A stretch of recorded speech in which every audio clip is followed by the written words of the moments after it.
Hello friends, this is Astrologer Mohnish once again, and thank you for watching my videos about Vedic Astrology. Well, I've been getting this question almost every day through my emails, through my WhatsApp, or people just reaching out to me to know what is going to happen exactly on the 21st of June in this solar eclipse. Well, I predicted in the past about the COVID-19 on the basis of the solar eclipse which happened in December 2019. And I will post a link underneath this video if you have not watched that. I would encourage you to watch that so you can understand how we interpret the results of the solar eclipse. Now in this video, I'll be talking about within the context of India and China. Especially, we know what's going on in the Ladakh region, and there's a lot of escalation and a war-like situation has erupted. And let's see if we can find any connection with this current situation through the solar eclipse, which is going to happen on 21st of June.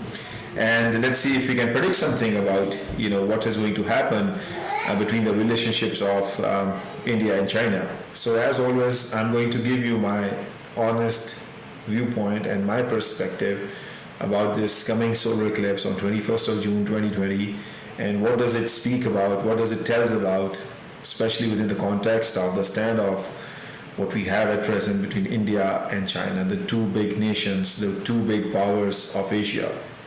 So without much ado, let's go and see the screen. And if you see the screen here, I'm showing you the path of the eclipse. So everything you see from yellow till this yellow and blackish, this is the path of the eclipse, and these are the countries which are coming under the path of the eclipse. And if you see the red line here, this is the epicenter. So this is the epicenter of the solar eclipse. So solar eclipse is when the moon comes between the path of sun and the earth. So this area, if you see the arc here, this area, Pakistan, India and China, this is the major epicenter of this eclipse. So this eclipse is going to impact mostly this region, which is Pakistan, India and China, and also the other countries. But since I'm making this video within the context of India and China standoff, so understand this, the path of the eclipse is very important to understand that where the major fall, major impact will be. So having said that, if we go and see now the astrological chart of the eclipse. So what I'm going to do is I'm going to open the chart of India. This is India chart, India's chart of independence when the country was being established, 15th August 1947. And on the same page, parallelly, I'm going to draw the chart of the solar eclipse, which is happening on 21st of June 2020, 9:15 a.m. time, Delhi, New Delhi. So place is New Delhi here. And if you see, this is the chart of eclipse. And I'm going to use my marker here. So eclipse is happening here in the sign of Gemini. So this is Gemini. And you see sun and moon are conjunct. And we have Rahu also here, and we have Mercury also here. So this is happening, the whole eclipse is happening in the sign of Gemini. And if you see this chart, this is India's Lagna chart. Gemini is the second house of India's natal chart. So second house represents the money, the finances, the income of a nation. So definitely we see something is going to happen to the income, to the money, to the matters related to money for India, and it will definitely, something is going to happen to the overall economy of India. And now the major question is, what will be the results? Well, to understand the results, we have to understand which is the major planet playing a major role in this eclipse. If you remember, if you have watched my video about COVID-19, and I have shown the same technique, how we see the eclipse and determine what is the major planet which is going to impact. In those scenario, in that case, previous solar eclipse, it was Ketu, which is bringing the havoc after the solar eclipse, and that's what we saw that COVID-19 is all about diseases, it's all about virus, and Ketu is playing the big role there. So in this scenario, you see Sun is in the nakshatra of Mars. I'm very big on nakshatras because nakshatras are the one constellations which provide the results. Any astrologer who does not look into nakshatras without making any predictions, consider they are only 30% accurate, because nakshatras plays the important role when it comes to the delivery of the results. And especially when we talk about the mundane astrology, nakshatras are the one which tells you everything. So Sun is in the nakshatra of Mars, Moon is in the nakshatra of Mars. So Sun and Moon, these are the two major planets which are creating that eclipse. Now third planet which is here among Sun and Moon is Rahu and Mercury. There are 4 planets here. So if you see Rahu, this is also showing Mars as its nakshatra. And if you go to Mercury, it is showing Jupiter. And we'll come back here. So you see out of these 4 planets which are making the conjunction on the time and the date of the eclipse, 3 are ruled by Mars at the nakshatra level. So it's very easy to say that Mars is going to play the major role here in this eclipse. And Mars represents blood. Mars represents murders. Mars represents massacre. Mars represents war. It's a red planet. It means war. It creates a situation like war. Lot of bloodsheds, lot of killings, lot of sufferings through war, surgeries, attacks. Everything is represented by Mars. So you understand what I'm trying to say here.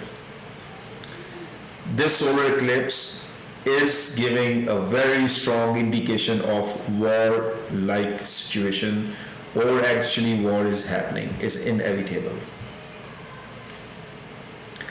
And if you see the Lagna Kundali, the natal chart of India, Mars is the lord of 7th house and 12th house, 8 and 1. 8 is Scorpio, 1 is Aries. So Mars rules this house, 7th. 7th house is house of foreign trades, foreign relationships, foreign policies, foreign agreements, and war with neighbors, war with open enemies. And 12th house is house of losses, expenses, separations. So now understand everything. Mars is going to create the havoc during the solar eclipse. And when will it happen? Solar eclipse results starts coming in 6 to 8 weeks time. 1.5 months to 2 months time. And then the duration will also be approximately 30 to 40 days. And I have calculated it, but I'm not going to go into very much details of this, how I've calculated the time factors. But you can watch my first video about COVID-19, and I put a link here. You can understand when we read the solar eclipse how we calculate the timings also. So next 6 to 8 weeks from this solar eclipse, that is month of July and August, is going to be very, very, very crucial. And Mars is going to play a havoc. Mars is representing 7th house in the India's natal chart and 12th house.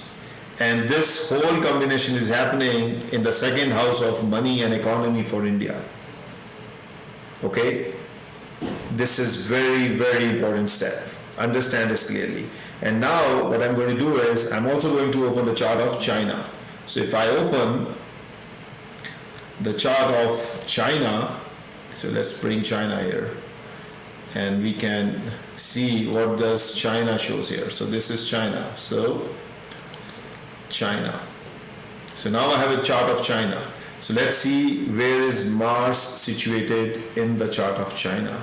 Mars is sitting in 7th house and is a lord of 11 and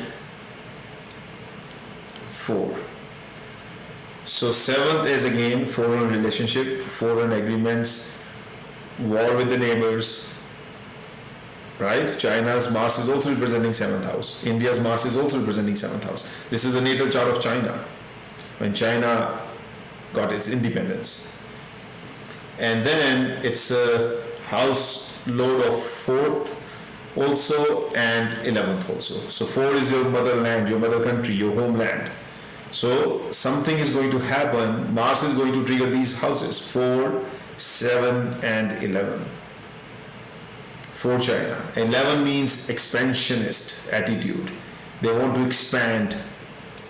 7th house is a house of neighbor policies, foreign trade, your foreign competition, your open competition, and it also 7 and 11 shows expansionist attitude that they want to expand. 4 and 11 means expansion of the homeland, expansion of the motherland. They are showing that in the natal chart that how much expansionist, how much they want to expand.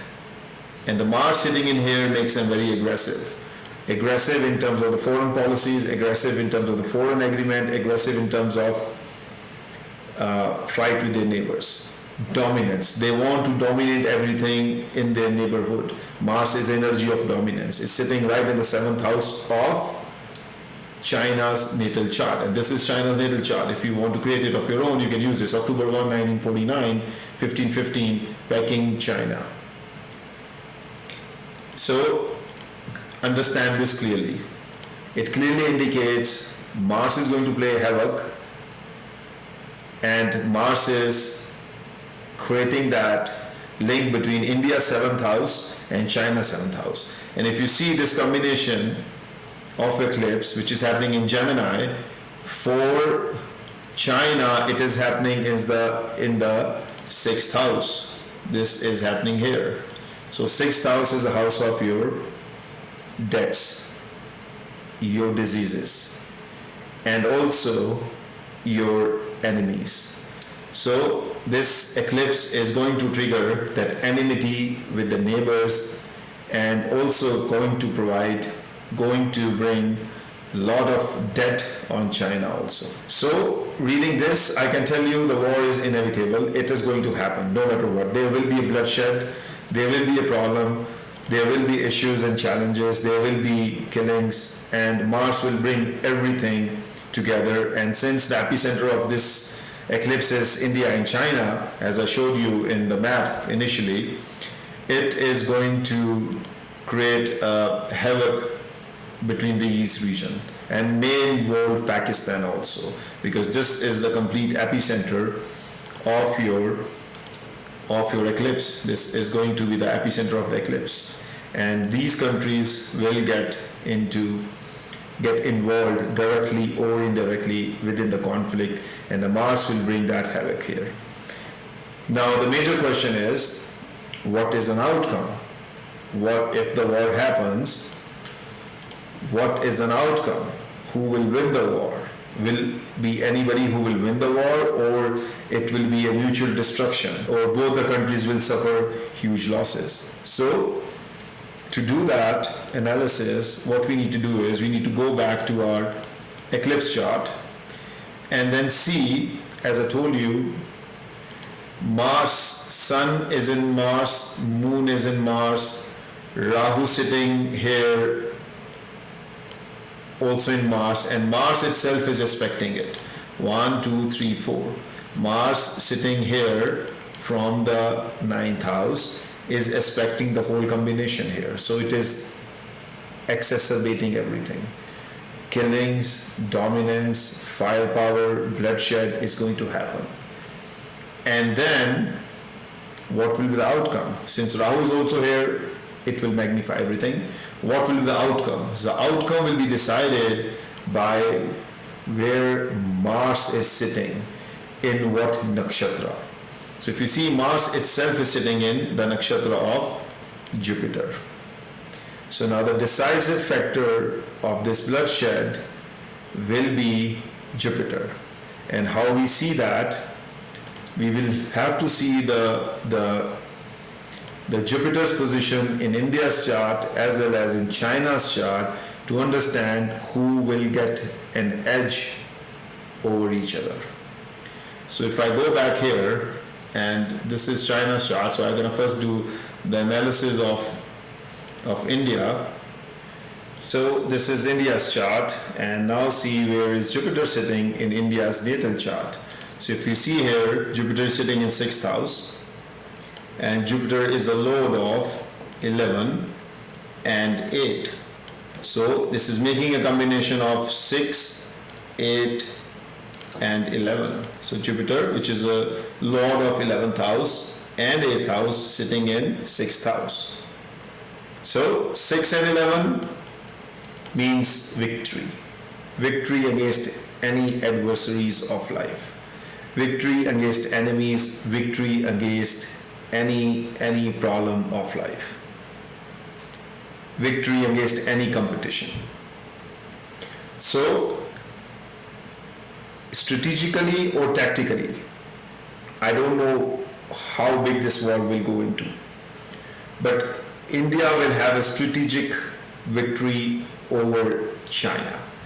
Looking at the Jupiter's placement, I can tell, because 6-11 is victory. But now there is 8 also. 8 is a house of pain.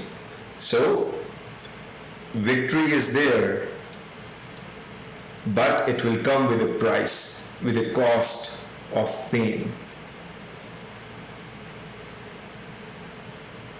I hope you're understanding this. So victory, strategic victory or tactical victory will be there, but India will have to pay a price of this victory that will be a pain inducing. So something will induce pain in the hearts and the soul of India. 8-11 means you gain something, but you gain with a pain in your heart, pain in your soul. For instance, when you gain a money through insurance money is your gain. You got it, but it comes with a cost of you losing something in your life. That's the reason the insurance is paying you something. It came with a pain. Similarly, when you get inheritance money from your forefathers or fathers, the money is coming to you. You got the gain, but ultimately you're losing some of your family member, somebody who has departed, and that's how his will or her will is giving you the inheritance. So 8-11 is always a combination which gives you the gains, but with a pain. So 6-11 here is a victory sign. Jupiter in India's chart is sitting at very good position. It is showing victory against any adversaries. Now, as we are comparing apples to apples, I will compare it with the chart of China also and show you what is going to happen. Where is Jupiter sitting in China's chart? So what we do is we open China's chart. So here's the chart of China, and now see the same thing. Where is Jupiter? Because why we see Jupiter? Because Mars, who is the epicenter of this eclipse, is sitting in the nakshatra of Jupiter. So Jupiter is a deciding factor for the conflict between India and China. And Jupiter for China is sitting in 12th house. House of losses, house of expenses, house of separation. And this house, house number 12, is actually belongs to Jupiter itself. If you see, this is sign is Sagittarius, which is ruled by Jupiter. So Jupiter is sitting in its own house of 12, and Jupiter is also lord of 3rd house. And if you see, this is also the house of Jupiter. So 4th house is a house of your homeland, your home, your country. And 3 is the 12th house from the 4th house, which shows separation from your homeland. And this is house 3, and this is house 12, and Jupiter is a lord of 3 and 12 and sitting itself in the 12th house. So the loss of homeland is there, because 3 and 12 will be means that you're losing your homeland, you're losing some part of your homeland, or you're losing something related to your homeland, related to your country. So this is clearly indicating that yes, the situation will be tense, situation will be very challenging, both for India and China. And there will be a strategic victory. I don't know if there will be a real victory over capturing anybody's territory or not, but whatever the victory will be there strategically, psychologically, India has an advantage there, an edge on top of it, and China will definitely lose some part of their homeland, or there is an indication of losing this battle wherever it happens. And as I said, I showed you this step by step, and I encourage you, to my viewers, especially if you follow other astrologers also, ask them the question that why don't they show you the way how to interpret the charts? If they are really skillful, knowledgeable, trustworthy, honest astrologers, then why they don't show you how they're interpreting? By just keeping a computer in front of them and talking and telling, it's very easy, because you can just copy and paste things from somewhere, right? News channels, media, everybody knows what's happening. But how you interpret shows that. Even if you go and visit any astrologer, ask them the questions. What do you see? Can you show me? How you interpret? Can you show me? And if an astrologer cannot do that, he is not an authentic astrologer. I can guarantee you that. So please be aware, be smart, use your common sense and intelligence. I'm showing you everything here because I'm not scared of anything. I've done a lot of research in astrology, and I show you how to interpret charts. Why should I be hiding this skill? And you should be happy and you should be glad that I am opening the complete plethora of astrology in front of you without having any issues and challenges. I show you the techniques of interpretation. So this shows authenticity, this shows honesty and transparency. So I hope you understand what I'm trying to say here. So as always, I always give you the remedies. And for this remedy, I'm going to share my screen here, and this is the best remedy to overcome any challenges and any adversaries. That is Shiv Tandav Stotram. I have just Googled it here, and you can Google it, Shiv Tandav Stotram, and listen to this every day and night. This conflict is going to happen in the region of Himalayas, and Lord Shiva is a god who rules Himalayas. Shiv Tandav Stotram is the most powerful song or most powerful prayers for Lord Shiva to get his blessings. If you have any problem in your life, listen to this every night and see how miraculously the problem goes away. I'm giving you a very strong hint here. So pray for our soldiers, pray for our country, listen to this Shiv Tandav Stotram every day, every night, and it will give huge power to our soldiers who are going to fight this battle in a very, very adverse situation. Climate conditions are very adverse there. So, and this is going to bestow a lot of strength, valor into our soldiers and help them stand victorious, and also help the whole nation to get out of any problem. We are fighting together. Shiv Tandav Stotram is an answer for this problem. So I hope as usual you enjoy this video. Please share it with your family and friends to help them transform their life. Reach out to me if you have any questions, email me, WhatsApp me, look at my website. And if you want, book a personal consultation with me. That will be the best investment of your life. I will help you transform your life. So reach out to me if you have any question, concerns, and share this video with your family and friends, and subscribe to my channel so that you can always enjoy and learn something new about astrology. So this is Astrologer Mohnish once again. Thank you, friends, and stay happy, stay safe. Until then, goodbye.